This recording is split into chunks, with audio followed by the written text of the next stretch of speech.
Hello everyone, how are you doing? This is MD Tech here with another quick tutorial. In today's tutorial, I'm going to show you guys how to open up a port using Windows Firewall. And this should be a pretty straightforward process here, guys. And without further ado, let's go ahead and jump right into it. So we're going to start off by opening up the Start menu. Type in Windows Defender Firewall. Best match should come back with that exact same verbiage. So go ahead and just open that up. Select on the left side Advanced Settings. Go ahead and just left click on that one time. And now you want to select Inbound Rules up at the top left. Just left click on that.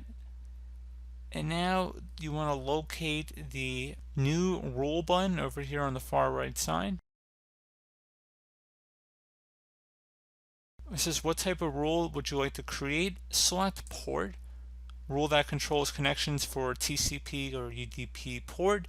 Go ahead and select Next. At this point, you want to go keep it at TCP or UDP, obviously, depending on what you want to use it for. Most people probably be TCP is the applicable one you want to keep there. And then you could also specify local ports if it says, does this rule apply to all local ports or specific local ports? So you can go ahead and select that if you choose to do so. If you have a specific port, that's where you type it in, which is honestly probably what most of you guys would do. I'm just going to select all local ports because I'm indifferent just in this tutorial walkthrough. But anyway, we're going to go ahead and select Next. You want to make sure it says allow the connection. This includes connections that are protected with IPsec as well as those that are not. Go ahead and select Next. Where does this rule apply? Again, you can change this so domain, private, or public network. You know, you guys can make up those decisions on your own. Go ahead and select Next. At this point, you can name it whatever you want. So if it's a significant port, so let's just say printer for some reason. I mean, it could be anything pretty much under the sun. But we're going to go ahead and select Finish.